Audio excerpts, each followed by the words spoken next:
The sound of chains, the crack of a whip, then silence. Under the blistering sun of Texas, a young girl stood barefoot on the wooden platform, her wrists bound by rusted iron. The crowd stared at her like they were choosing livestock. The auctioneer grinned. Sweat ran down his neck. Even 4 years after the Civil War ended slavery, shadowy auctions like this still thrived in hidden barns where desperate folks were sold off like old debts to evade the law. Next one, 17, no husband, no family. Been sold 3 times already. Won't talk, won't work. $5 to start. In a time when folks valued strong backs for farm labor, a silent girl like her seemed useless, too broken by the war's aftermath to fetch more than a few coins. No one spoke. A man in the front spat in the dirt. Not worth a single dime. The girl's name was Lena Cartwright. Her dress hung in tatters, dust clinging to her skin, her hair stuck to her face, hiding the bruise on her cheek. She stared at the ground, unmoving. She had stopped crying long ago. Crying never changed anything here. Then a voice, calm, deep, steady. "I'll pay 20. Heads turned. At the back of the crowd, a man in a faded brown coat stood with a handful of crumpled bills. His name was Grant McCade, 56 years old. Gray stubble on his jaw, a man who looked like he hadn't smiled in a decade. The auctioneer blinked. $20, you sure? Mr. Grant nodded once. The gavel slammed down. Sold. Lena didn't move. She didn't even look at him. Grant stepped closer, pulling off his hat. When he saw her face clearly, his heart stopped. That scar, a small crescent on her wrist, 8 years ago. He had wrapped that wound himself. He remembered the little girl hiding behind her father's leg, asking if it would leave a mark. He had told her no. He had lied. The auctioneer shoved Lena forward. Grant caught her before she fell. Her skin was burning hot. She looked up at him for the first time, her eyes green but hollow. He whispered her name. Lena. Her expression didn't change. A flicker crossed her eyes like a half-buried memory from before the war stole everything, but she pushed it down. Folks in her shoes learned fast not to trust old faces. She didn't remember him, or maybe she did, and wished she didn't. Outside, the wind carried the sound of the gavel echoing again. Another life sold, another soul gone. Grant counted his last coins, placed them in the man's palm, and walked away with the girl who hadn't spoken in years. Grant didn't. The dirt road stretched out under a merciless sky. Lena walked a few steps behind him, her chains clinking softly. Every sound reminded him of what he owed. He didn't know if she'd ever understand why he did this. Maybe she never would. But as the barn door slammed shut behind them, he felt the past breathing down his neck. 8 years ago, his father's greed had condemned the Cartwright family. And now, the last piece of that family walked beside him, silent, broken, and alive. The sun dipped lower, dust rose around their feet. Grant knew the ghosts of that day would follow him until he told her the truth. But how do you ask forgiveness from someone who doesn't even know who you are? The road stretched for miles, dust rising under the horses' hooves. Right after they left the barn, Grant stopped the horses, pulled a key from his pocket, and unlocked her chains. No one should wear these in a free country, he muttered, thinking of the Union soldiers' promises after the war. The sun beat down hard, baking the dirt until it cracked. Grant rode slow. The girl behind him on a smaller mare, silent, head bowed, no sound but the steady clink of the chains still locked around her wrist. He could feel her fear like heat. Every time he looked back, she stared at the ground, never at him. They stopped near a big oak tree, its shade the only cool spot for miles.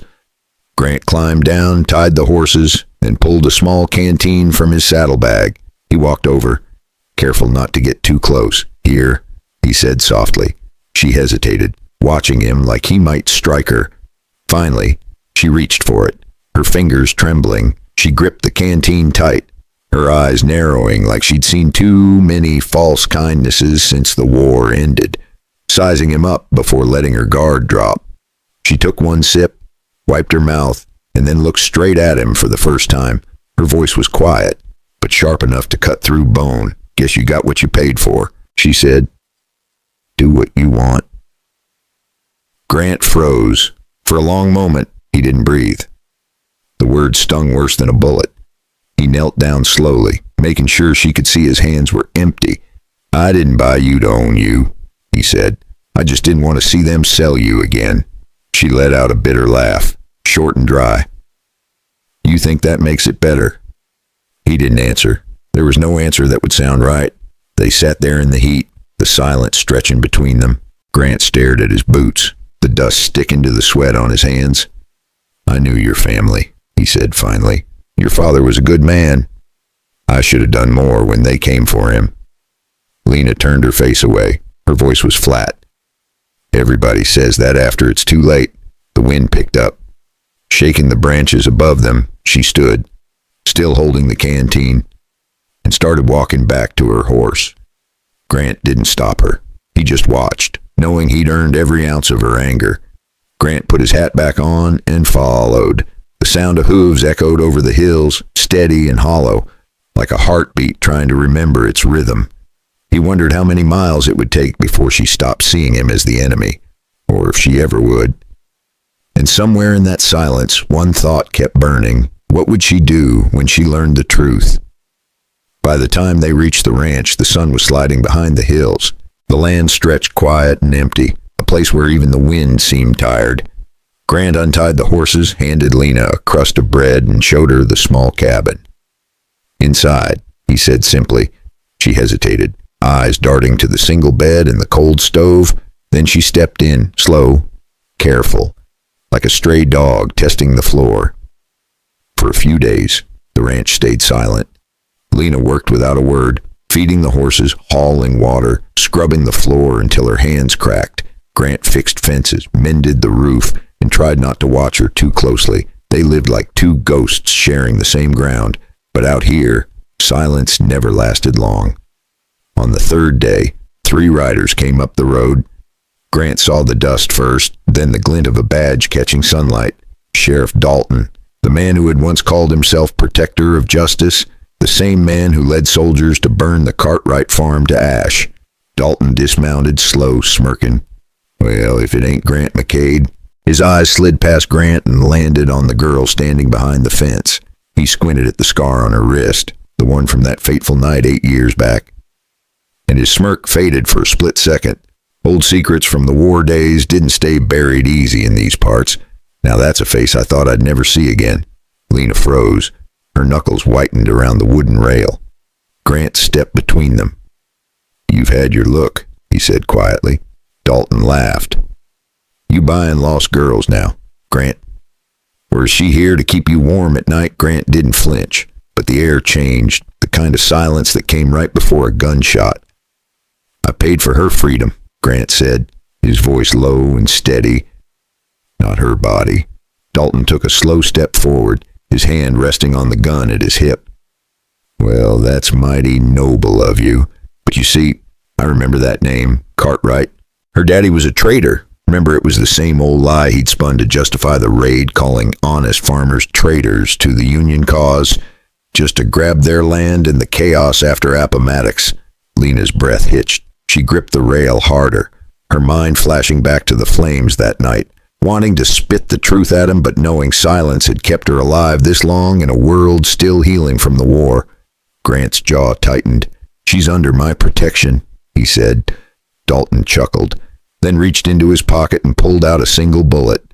He placed it on the fence post between them. A reminder. Grant, he said softly, some ghosts don't stay buried. When they finally rode off, the dust they left behind felt heavier than before. Lena picked up the bullet and turned it in her hand. Who was that? She asked quietly. Grant didn't answer. Not yet. He just looked out toward the fading sun. The memory of fire and screams still burned into his mind, because he knew this wasn't over, and when Dalton came back, blood would follow. If you've stayed with me this far, pour yourself a cup of tea, sit back, and breathe with the story. Tell me, what time is it where you are, and where are you listening from? And if you want to know what happens when the truth finally comes out, hit that subscribe button so you don't miss the next chapter. That night, the wind blew harder than usual. the kind that carried the smell of rain and old memories. Grant sat by the small fire in the cabin, the light dancing on the rough wood walls. Lena sat across from him, silent as ever, her face half hidden in shadow.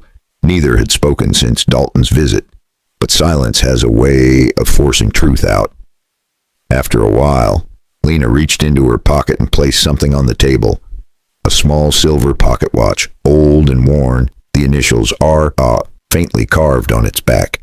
She pushed it toward him. "Recognize it?" she asked quietly. Grant's hand froze in midair. He did recognize it. Robert Cartwright. Her father. "I found it in a bag left behind after the raid," she said. "I kept it 8 years, hiding it.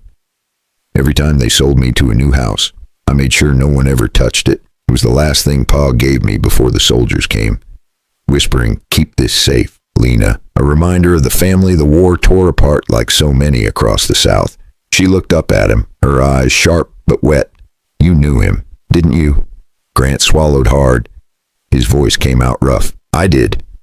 Lena leaned forward. "Then tell me the truth. What really happened that night?" Grant stared at the flames for a long time. They flickered, twisted, like ghosts dancing. He finally spoke, each word slow and heavy. "My father sold out your family for their land after the war. I overheard him telling the soldiers. I rode to warn your pa, but it was too late. Everything was burning. I was a coward. I lived, and they didn't." Lena said nothing. She reached for the watch and closed her hand around it, her knuckles white. Her fingers shook, like she wanted to hurl it into the fire and forget, but the memories held on tight, echoes of a pre-war life when families like hers dreamed of a better America. "You think telling me this makes it better?" she asked. "No," he said softly. "It doesn't, but you deserve to know who you're standing next to." For a long time, they just sat there, the fire hissing between them. Outside, thunder rolled over the hills, like the earth remembering what they tried to forget. Lena finally spoke again, voice almost a whisper. "If your father did all that, why are you the one carrying the guilt?" Grant looked up, his eyes tired but steady. "'Cause I was there. 'Cause I did nothing. And because I'm still breathing when they're not." The fire cracked once more. Lena looked at him, and for the first time since they met, her anger seemed to falter. Not gone, just cracked, like something inside her was trying to understand. But before she could speak again, a sound broke through the storm outside, the sound of hooves, fast, close. Grant reached for his gun because sometimes the past doesn't knock twice. The sound of hooves faded into the distance, leaving only the crackle of the dying fire. Grant stood by the door, gun still in hand, eyes locked on the rain pouring outside. Lena sat near the hearth, the silver watch still clutched tight. Neither spoke, but the silence was different now. Not cold, not angry, and just heavy with everything that had been said. When morning came, the storm was gone. The sky was washed clean, soft light spilling over the ranch. Grant went out to fix the broken fence, his hands steady, his back aching from years of work and regret. He didn't hear Lena at first, not until she spoke behind him. "You're doing it wrong." Her tone was dry, almost teasing. He turned. She was holding the hammer, her hair messy, her dress still damp from the rain. Without another word, she came over and started helping him. They worked side by side for hours, no talking, just the sound of wood and wind. And somehow, in that quiet rhythm, something began to change. Not love, not yet, but something that felt close to peace. After that confession night, Grant started carving simple wooden boards, figuring Lena deserved a spot to honor her kin like the memorials popping up across the states for war's lost souls. Later that evening, Grant built 2 small wooden crosses near the fence line. He carved the names by hand, one for Robert Cartwright and one simply marked family. When Lena saw it, her eyes filled with tears she had held for 8 long years. She knelt beside the graves, tracing the letters with her fingertips. Then she stood, walked up to him, and placed the watch back into his hand. "I think it's time you keep it," she said softly. He shook his head. "No, it belongs to them." She smiled.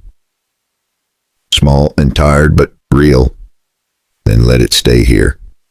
That night, She didn't sleep in the corner by the door. She sat by the window instead, watching the stars, and Grant, sitting across the room, finally felt like he could breathe again.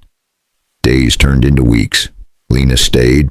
She mended clothes, planted seeds, and handed him a plank when he stumbled in the mud one day. Small acts building trust, like families rebuilding after the war. Little by little, the ghost that haunted that ranch began to fade. Maybe forgiveness doesn't come in a single moment. Maybe it grows, the way grass pushes through burned soil, quiet and slow. And maybe that's what healing really is. If you've ever carried a guilt too heavy to name, what would it take for you to forgive yourself? And if someone hurt you, could you ever let them try to make it right? Take a deep breath, pour yourself a cup of tea, and think about that. If this story touched something in you, tap the like button, leave a comment, and subscribe so you don't miss what happens next. Because sometimes, even in the wildest places, people still find their way home.